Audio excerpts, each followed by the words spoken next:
Wow. Thank you so much. I know this is often in the office at the One World Center, we talk on issues like this. But there was a day when there was a workshop that was to be done on images and messages, which is part of the Lucas Code of Conduct today in Ireland. And I was having a discussion with a colleague of mine. I mean, they're all here anyway. Hi, Keith, Sharon, Vicky. I was having a discussion, and then Vicky said, Adi, there is something I think you might be interested in using for workshop on images and messages. And then she brought out this model work of what if this is the message that is being sent to the other parts of the globe about Ireland as a country. How would that affect Ireland? And I said, oh, that would be nice to see how it goes on stage and to actually have people put in their own contribution towards what we can do. And since then, I decided to start working on it and to see what we can actually do with it. But over time, I keep seeing all this. We started this play, the rehearsal, about 11 weeks ago.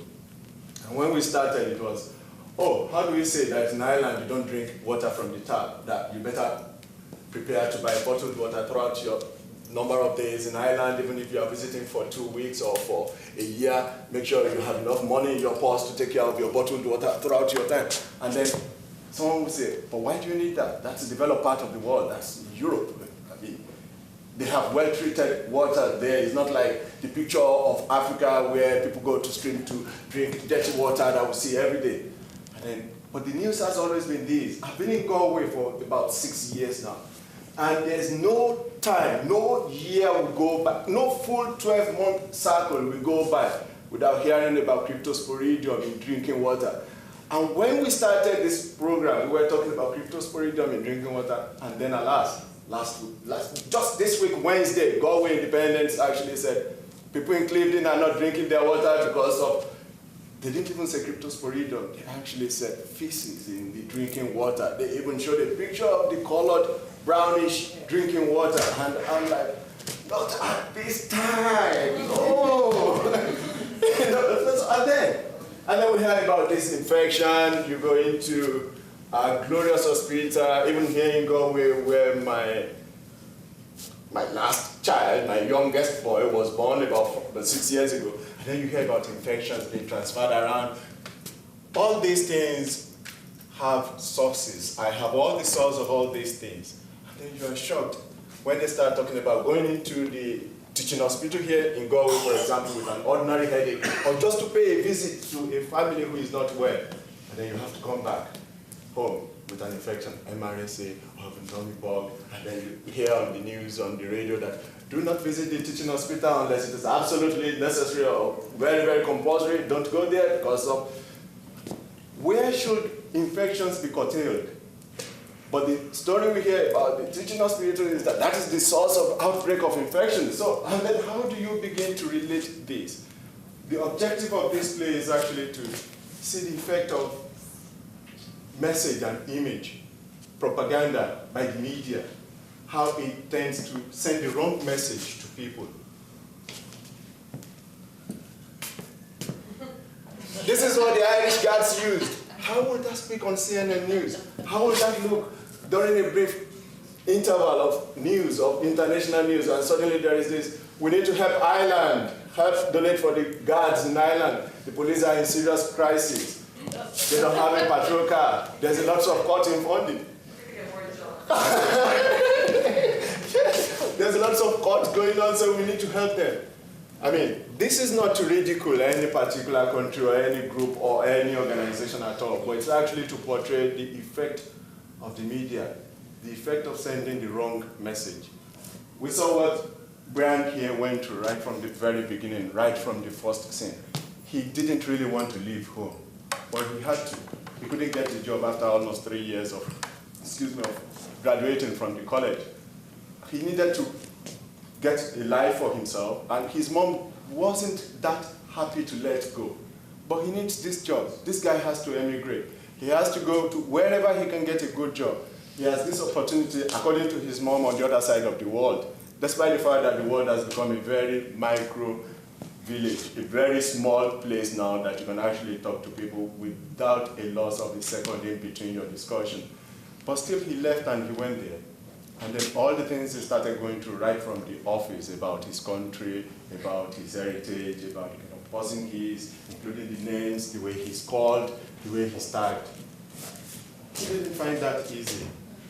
He went from there. There was even an Irish colleague who works in the same office with him. And still, she couldn't even offer assistance.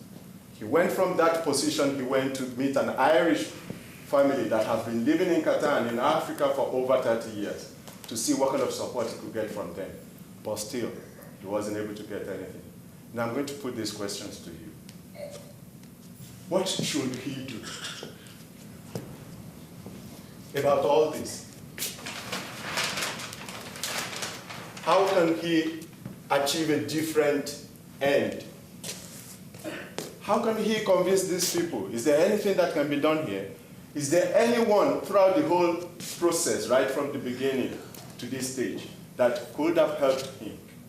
Or what do you think? What can he do? I think maybe he could try to get some public pictures himself to show, show things about his heritage, about the country where he comes from, just to kind of balance it out a bit to the people around him, for a start.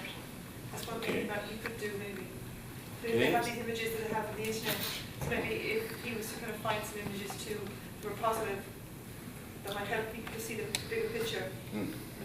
But then, he has just newly arrived there. He had the opportunity to meet these people. And then, he tried as much as possible to also talk to them that, look, this is too much of negativity. We need some few more positive ideas, positive image of my country. He even tried in the last scene to explain to them that, look, this has a damaging effect on my country, on my people. So that's a good suggestion. More positive image about his heritage, about his country. Yes, what else? We're so used to hearing about Africa needs help, and we're so used to seeing when fundraising, we're so used to seeing the sad images rather than a lot of the normal lives that people live, the rich heritage that you have of your culture. We don't get a chance to hear about it or experience it. Yeah. But then, this committee also made mention of something. They said, I think the objective here is for them that they need these photographs to convince their people in actually adding more to what they have in their purse. They have some amount of money, but they needed more, and they were looking for pictures that will actually make people empathize with this situation. So, and one of them was saying, well, all you come to talk about positivity and negativity, that's not all there is to it. We need to raise money.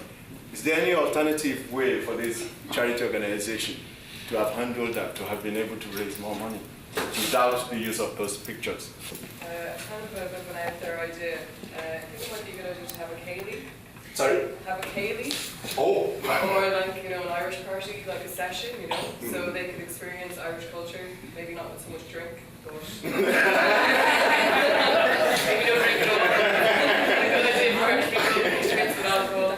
Forget about that part, but yeah, like a Kaylee or like a session or, something with Irish music, so they can experience what Irish culture is about, and maybe people dressing up and, dancing like that, just to raise money, people pay in, that's just an idea of an actual night out or something. So who will do that? Will it be down to the committee then to do that? Or is it a committee of Irish people with their friends? Or? Yeah, maybe to do with him, like, that he could organise it, and then he could have, pictures of Ireland, and maybe, somebody could stand up and talk about, their experience in Ireland that isn't what we've heard from the pictures. I might have pictures of different things or talk about their history, how it was when they were growing up. Just something a bit different and more cultural, which would also be an amazing thing to do in relation to Africa also, have an evening of African music, or, people standing up and speaking about their experience in Africa so that Irish people can learn about that. So that would just be my... Do you want to ask him directly how he felt? Brian, how did you feel? I felt like no matter what I did, it would make a difference. Before I came in the room, they decided that they were the images, regardless of what I said. I'm really sorry about that, Brian. The images didn't make as much difference to me as the attitude. It was more of the attitude on stage towards him. And just the powerlessness of the setup. You know, like as soon as you come in to a situation where really you're a Paddy Brian or Brian Paddy and nobody knows your name, you really, you have nothing. The message is energetically, you have nothing to offer, and that you should be grateful for everything. And it's pretty harsh. It's a great reversal, but also it's a good leveler. Thanks. I think the first thing I suppose the committee would need to do, I think, is to listen. To listen. That's the start of it, I think. I mean, Brian can talk all he likes, but until they start to listen to him, and to really listen to what he's saying, because they didn't listen to him. They didn't listen at all. They ignored him. They ignored him, so they should listen to him. Your intention to raise fund for Ireland, is it only for Ireland, or is it that you also stand to gain something from it? Well, it's actually for Ireland, for the people who are suffering in Ireland. And we also gain some, the engagement with the people in Qatar, and actually engaging with the community with the raising of the funds. So it's more about helping. It's more about helping. And do you think there are other ways you can use, instead of those images, do you think there are other means you can use to appeal to the emotion of those people without using those negative images about Ireland? If we don't show them the proof that we got from Ireland about the problems, how will they know that we want to help, and how do they know that there's problems in Ireland? I think there should be other ways than raise funds for Ireland without showing those images. Yeah, but the thing was that before they actually decided to use this photograph, they actually sent fact-finding mission, sponsored completely by them, to Ireland. They went into Ireland, they stayed there for up to 2 weeks, they had access to information, they brought back all these photos. Wasn't that the truth? Exactly. It actually raises obviously the entire question about charity and raising money and the knock-on effect of that, because as Brian pointed out, the children that are born there will say, well, I can't go to Ireland, it's a terribly dangerous place to go to. And when we paint any country with that sort of negative stereotype, we're not empowering the people, we're empowering ourselves in some way, that it seems really, I can be a really good person and I can give something. If you look at all of the different charities, for example, because we're looking at Africa at the moment, if you look at all the different types of charities, there's many that empower, there's the whole eco-tourism, and there's a huge giant debate around the way in which we actually interact with each other. When I was a child in school, we brought in pennies, and the pennies, and we brought in pennies for the black babies. And you put your penny on the desk, and if you could in that day get the most pennies, like that is how we thought of people in Africa. We have been raised on this. The only way that we can change any of this is to have debate, raise awareness, and we have to challenge at the very core of what this idea is of charity and giving, and I as the altruistic giver. What is that about? And it's a global issue that really needs to be addressed. But I'm wondering, would you be interested in focusing on the source of poverty in Ireland rather than just the symptoms of it? Because you mentioned debt already, and I find it very hard to sit in this audience, and know that the Catani Finance Department lent heavily to Ireland, and it has actually been one of the beneficiaries of the bailout, that many Catani financial institutions were bailed out 100% on their lost debts in the Irish financial meltdown. And so it's really hard not to connect the spike in homelessness and crime and slashes the education budget and the health budget with that debt that the Catani government and Catani financial institutions are doing very well out of. So it's hard to see the concern for poverty without looking at the responsibility for what created that poverty. So, because it's an immediate problem, so it's easier to deal with at a time than actually going to the source, because the source will include other people and it will take forever. So it's best to No, we can stop paying the debt now. We're happy to stop straight away. Sometimes when I hear Irish white people speaking about African issues, sometimes I often wonder, there's incredibly rich resources in this country, African people who can speak for themselves. And I would wish with all my heart that the media would just open up to the possibility of, I think they would also benefit from the richness of the resources that is in our country. So I'm just trying to do a reverse by trying to see Brian go into areas like media, education in the country that he's now in. But of course, if he's just there for 2 weeks, well then, sorry. He's only started at work in that country for the first time. He's only But is he going to be staying there? Is he That's his plan. That's his plan. Okay. Yes, Well, then over maybe in time that he Yeah. may be able to, if it impacts on him, because he's feeling already the negativity of it. Yeah. It could be that Brian may decide to settle in this country and have his children. Does Brian want to bring his children into an educational system that sees people who look like him as dependent and needing pretty much African people to do pretty much everything for people in Ireland? I don't think so. It's going to have an impact on him. It's going to have an impact on his family and people that he will move around in the circle of people. For me, it's about becoming aware of the values that we hold dear to ourselves. It's about, I don't know, sometimes it's very hard for me to look at these images and just see 4 images and think that's not really going to have much of an impact, because we are so we're so consumed with negative images of other people in other countries that these 4 pictures or these 6 pictures is nothing. We can dismiss this. I mean, we can have thoughts about this evening, but ultimately, the minute we walk out the door, we're going to be bombarded again about negative images of African people, regardless of where they belong in the world.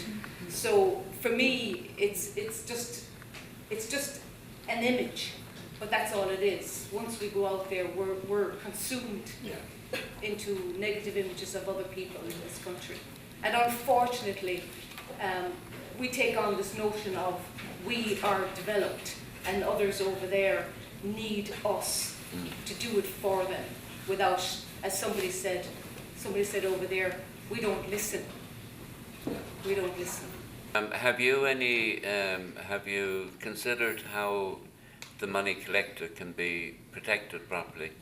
At the moment, there's about 50 billion or something going into the third world from what they call the developed world, which is going into an empty hole actually in many respects. Is there any way that you can protect the money that you collect and stop it going into people's pockets rather than into where it should be going? For starters, we sent a fact-finding mission, which means we already have some funding. All the money that we collect will be sent back into these places, such that if these problems keep recurring, it means that problem is not important. The problem needs to be solved. So we will send people who we've already sent before to actually find out, is this something that needs to be held, attacked head on, or is there another way we could come around it? So if there is like homelessness and it's on the increase, so we need to make sure the houses or hostels are built, and that way it would solve. It's a short-term program, but it will help solve the homelessness issue. Or even the guards, if they are cutting back on their services, like they don't have enough, because then the people who will be sending there will make sure these are people who are bringing back the real truth to us. Yeah, and we would definitely have a committee that is looking into the accounts of where the money is going, so that the money is really going into the into the right place, not just going into people's pockets. So we would make sure that the money is actually being used for the right purpose. So there might be a suggestion actually of making this committee accountable to the people they collect money from. Yes. Rather than just giving it every year and still having them showing us every year the same picture. No progress, no change in the problems ever since they've been collecting. Maybe it's time we also start questioning them and asking them to actually show us. We know that charity organizations definitely need money for their own administrative purpose. But what percentage of it? What is going out? What is being spent? How do we justify the expenses, or how do we actually monitor what is going on within this committee itself? So thanks so much, Jean. Another thing we're going to do now is, someone made a suggestion. You made a suggestion, a brilliant suggestion about actually trying to make the committee listen to Brian. Now, I'm going to do one thing. If you don't mind, I'm going to ask you to come on stage. What we're going to do is this. You see, this last scene, we're going to repeat it, where the committee actually get to have Brian with them. And you are going to replace either one of these people. You will take over their role, and then maybe you'll tell them to actually, let's listen to him. So we'll see how that goes, okay?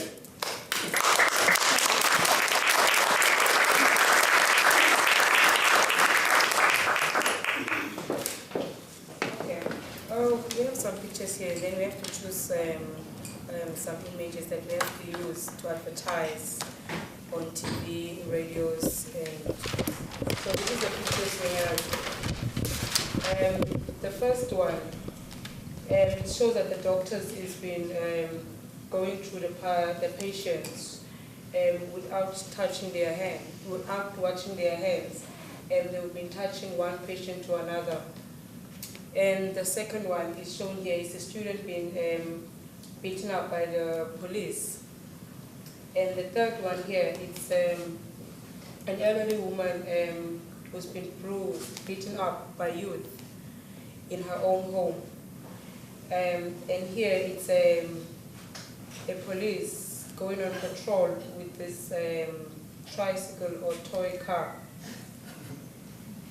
And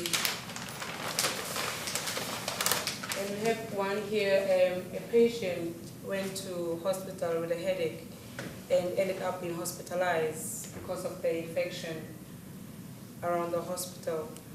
And here it's a homeless person sleeping on the street. Homelessness has been increased by 40% last year. What do you think, Mike? What are you saying in photographs? So all negative images of Ireland, nothing positive. Okay, and you keep saying negative, but then the positive pictures haven't come on. So what we got from the fact-finding mission was all these things were happening in Ireland. So the pictures that we are going to choose will be the ones that our mission has brought back so that we can get more funding. So if there is anything positive, we haven't seen it. Your fact findings were from one group of people. Send another group. Throw somebody else go off. Say anything about facts. When they get facts back, if they match up, then you'll have evidence that it's not just one person saying it or one group saying it. It's not only one person saying it. We have the proof. Yeah. Everything. That's one group, one organization. So you mean we have to send another group to No. Find your organization and get them to send a group over and do the exact same thing, find facts, and the facts match, then you have proof that it actually is a problem. is supposed to be funding behind this group of people that have gone out. So for us to send these other people to go out and find out all these things, it's because they have been funded. So if we send them over for the second time without being funded, so we need these images to show the people that these things are happening in Ireland. That is why you need to give us more funds so that we can send another group. Well, it seems if Ireland looking for negative stuff, not anything positive, just close right to it, any negative, zone in on it and bring it back.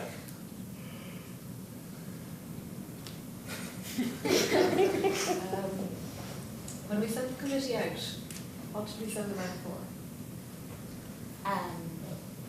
Helping. We were a charity. We were helping any country, anywhere. And then this committee came before the committee left. We specialize in Ireland because this is a charity that sends anybody anywhere.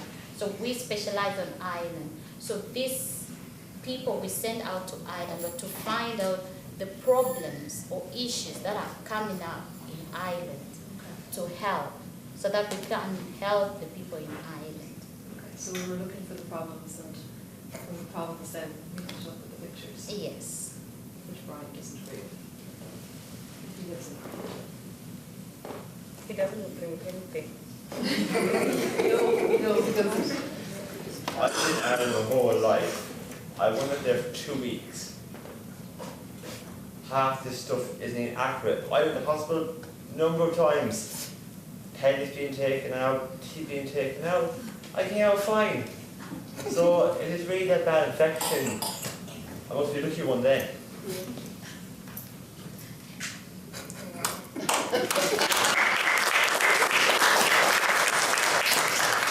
Did you feel like you achieved? No, it's difficult. Because I know I'm on the committee and really I shouldn't be on his side at the end of the day. So it's difficult even if you're somebody inside the system trying to be different, because I know I'm supposed to be playing a role. I'm supposed to be agreeing with my colleagues. I'm not supposed to be fighting his corner. But, so yeah, but a small change. Oh. Did you feel anything changed when? Yes, but the fact that she asked if it's all over the world or is it Ireland in particular, I thought that was much better, because most charities could be specializing in one particular country that they think will send them more money than any other country or is richer than any other country. So I thought that was different. Brian, did you feel a support from her? Sort of. Well, she gave me an option to say what I'd use, but... And what you said, did you think it really mattered or not? No, before I came in, they decided that they're doing it either way. Whether I say anything or not, I'm sure they're going to do what they like. Did anything change? Yeah, it did. But there was a bit of, there was not so much pressure on when you asked a question, there was a bit of... Change of tone? Yeah, change of tone. And Zindi kind of... Backed down? Yeah, she kind of backed off a little bit. And that actually gave Brian the time to actually talk more. Yeah. But still, whatever he thought, he had no positive, no positive photographs to counter all those words. So, thank you so much.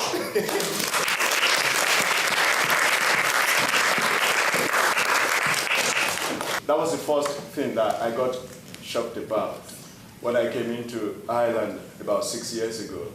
I started hearing names of different charity organizations that I have never had in my life. I am a Nigerian, and I spent over 3 decades. I was born there, and I grew up there. And I spent over 3 decades in Nigeria. And I never heard about so many charity organizations that collect money for African babies or for Africans. The common ones that I grew up knowing about their work in Nigeria is UNICEF, United Nations Children Education Fund. I grew up knowing UNICEF. And what UNICEF do in Nigeria is that in all hospitals, government hospitals, they give prescription drugs. They supplement whatever the government provides in terms of giving free drug service in the hospitals. UNICEF will actually give drugs into the hospitals to be given free to people. I grew up knowing UNICEF, and then I got into Ireland and I started hearing different names of different organizations, and I'm like, and then the thing is, when you hear them on the media, on the TV, on the radio, you hear about them working in Africa. And then the question I ask myself, which my children have started asking me, is where are they working in Africa? And I don't know. Okay. But they are working in Africa, but I don't know where.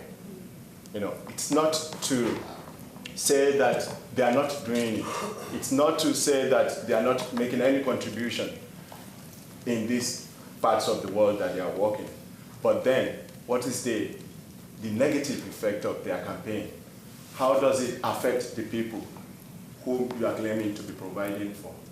What is the, Brian said something to this committee when he was making his final speech. He said, they claim to be helping, that they want to help Ireland, but they're actually damaging Ireland more than the supposed help that they claim to be giving to Ireland. So, yeah, these are some of the issues that goes on here, and all these pictures are really happening in Ireland. Isn't it high time we hold them accountable for whatever they are doing? Isn't it time we start asking some few questions about how it is being spent, the effect of this, the kind of photographs they use, the kind of image they put out there? Most organizations these days are signing on to the Locust Code of Conduct, which has to do with the kind of photograph you use for whatever purpose, has to respect the dignity of the people in the photograph. You have to ask for their consent before you use it. Let them know that you are going to use their photograph for that. You don't have to show us a baby who is struggling in a war-torn zone with a fly entering into his eyes or entering into his mouth before we'll know that such a child needs assistance. We don't need the gory details of what is going on in all this part. And be specific. Our organization is working in Qatar. That is where we are working. This is what is going on in Qatar. We came here 5 years ago. This is the progress we have made. These are the lives you have helped us to change. These are the changes that we have brought into this community through your contribution, through your donation, rather than continue to use the same picture for eternity. Thank you so much.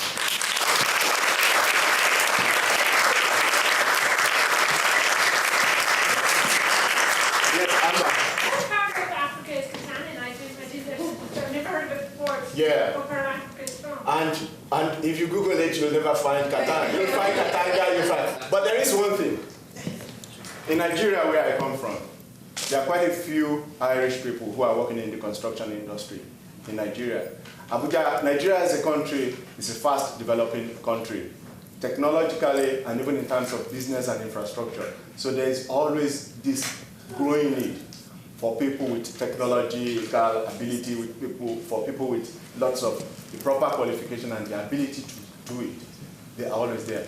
I know of an Irish friend who I met 3 years ago here in Galway. Her father went to Abuja, the federal capital of Nigeria, to work for over 6 months. And I'm sure one or two of you will have friends here or there or distant relatives who have been to Africa to actually work. And yeah, so people are actually working there. So, but that doesn't really say that the poverty is gone totally. No, it's still there. That's a fact. And having said that, that is not the way, but that is the way that people tend to look at Africa as a whole continent. Most people will even tell you that Africa is a country and Nigeria is the capital. I've heard that before. So, but then the thing is that, having said that, when you look at the whole continent as a whole, and you look at what is going on, the way Africa is being portrayed in this part of the world, and I mean the whole of Europe and America, or the developed world so-called, you find that it's all about negativity. And then you see an African person, and the first thing you start asking is, do you live in houses? Do you sleep on beds? Or are you still jumping from one tree? I can't find a tail behind you. I'm still trying to find it, unless you're hiding between your trouser legs. And you know, it's very, very hard. for people to actually know that there are people there who live a life of luxury. There is no African that you see in Europe who has entered into Europe by taking a loan. You have to save your money. And believe me, it's not just about planning for my holiday in 2 years' time, where I start approaching my credit union, or I start saving for it. People spend quite a whole lot of money before they get out of Africa. And you don't get that by being the person that begs with a plate, seeking alms. You find that these are also equal things. People sleep on the street here, even in Galway here. Go around, all it takes is just to have a drive around the town around 1 a.m. and you find people sleeping on the street. You find people begging, literally begging. I know it might be an excuse that they are not Irish, they are from other parts of Europe and so on, but this is a perceived developed continent, or developed part of the world. We have all this. If everything we hear is about negativity, the this, the that is not good about Ireland, it will be terrible for people to actually venture to come in here. And you say, why do you think Africa is not developed? The first thing you hear is corruption. Oh, Africans are so corrupt. African leaders are so corrupt. You hear about corruption, you hear about war, you hear about all those things. But then, instead of continuing to, and then you said the solution to it that we don't know. I think one of the solutions is actually, instead of continuing to advocate for all this help, I think it's time we start also asking our government to change the policies here in this part of the world. What about equal trade? When money is looted from any African country, any corrupt government, when they take the money, they don't leave it, they don't steal the money and leave it in the country. They take it out, and the first port of call for the huge amount of money that is stolen out straight into Europe. The money comes into Europe, it comes into the bank account. I can't take over 5,000 from Africa into this country through the airports or through any other means. I'll be arrested for money laundering. But then you'll be surprised that billions and millions of euros and dollars get in through one way or the other into the European banks. And this money ends up being used to develop Europe at the expense of Africa. And most times, such money will also be loans that have been taken from the European banks back to Africa and then stolen again and brought back into Europe for development. Why don't we start saying, okay, what is it about import tax? African countries can't import goods. Oh, well, that's the World Trade Organization's agreement that there has to be balance of trade and the European market has to be protected. But the developed world continue to dump their own finished products on the developing countries at the expense of the companies or the industry actually growing up in those parts of the world. Isn't it time we start agitating for that in this part of the world? That instead of continuously giving money to them, we need to talk about all these things. Corruption, oh my God. Nigeria is so corrupt, very, very corrupt. The banking crisis that happened in Ireland here happened at the same time in Nigeria. Out of 7 big banks, about 6 of the top directors of those banks were prosecuted. Almost 5 of them were imprisoned. And in my adopted country. Thank God we started hearing about prosecution of bankers about a few weeks ago. Still waiting for what will come out of it. I was witnessing, I actually saw a brilliant performance by the judge recently, actually talking to the jury about what to disregard and what to regard and what to take into account and what not to. I mean, what is corruption? It's worldwide. But using that as an excuse or as an emblem to tarnish a particular place, it's like not removing the log in your own eyes, but actually talking about the speck in the eyes of your friends. Thank you so much.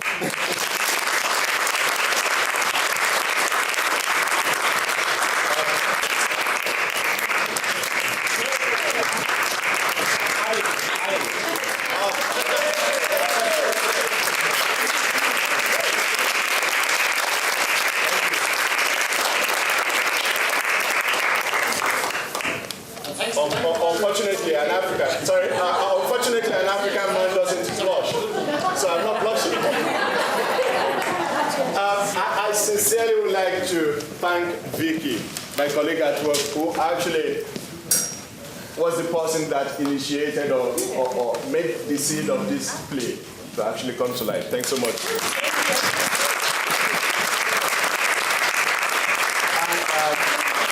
We actually said that it's free. I mean, there was no donation there was no fee to be requested for people to come in. But ALA is a voluntary organization that has been in Baliban for over 10 years now. And one of the problems that ALA has been facing is cutting funding. It's been drastically reduced up to the stage where ALA is actually struggling now to survive financially. And without the help of the likes of the One World Center and some of the other organizations that are still supporting ALA, this performance might not have been possible to do. So that's why we need your assistance in helping ALA financially, and actually not only financially, but to start and to continue to petition our TDs and our councillors about keeping NGOs continuing to survive in the present situation that Ireland is going through economically. We need all this. It shouldn't be just about pardoning the bankers and punishing the grassroots organizations. Jim.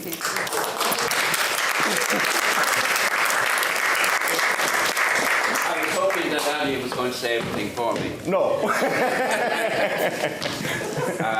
My name is Jim Kern. I'm project director at the moment of ALA. A great honour. This is the second time that we've actually done work directly with asylum seekers and local people. The first one was actually with Andy again, A Day in the Life of an Asylum Seeker. I want to really thank the people, the asylum seekers in particular, for doing this, because I know when we did the Day in the Life of an Asylum Seeker, the few of us that came in to do the project were shocked when we found out about the way the asylum seekers would be treated in this country. I'm still shocked, and I don't think it has got any better. And for that reason, I really appreciate the efforts that the asylum seekers make.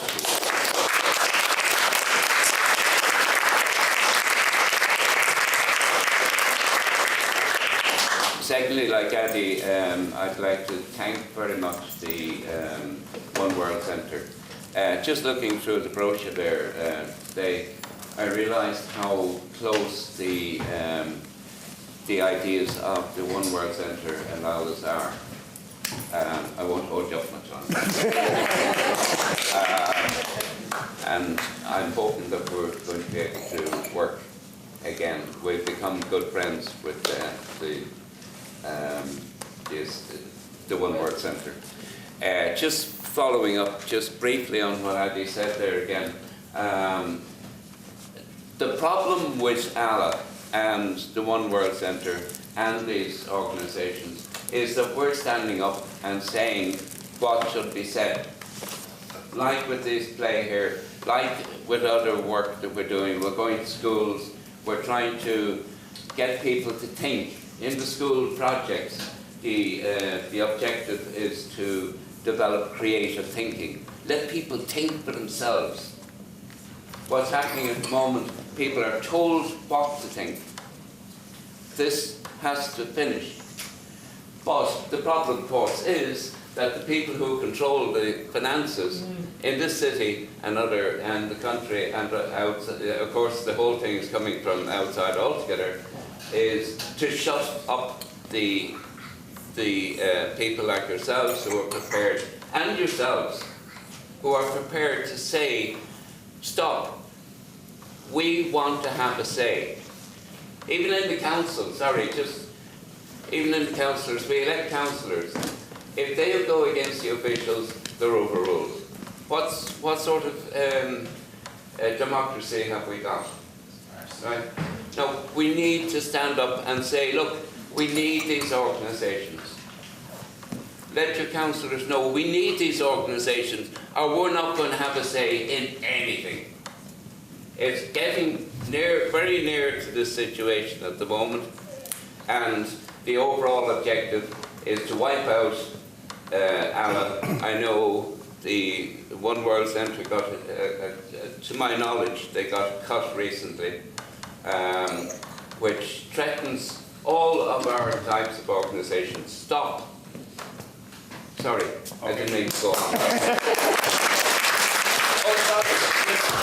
Just thank the cast and the background staff, the amount of work that went into it from the background staff and people like Louis and Dale and so on, there was a lot of work gone into it, and I very much appreciate it. The cameraman, thank you very much indeed. Lighting and the sound, thank you again.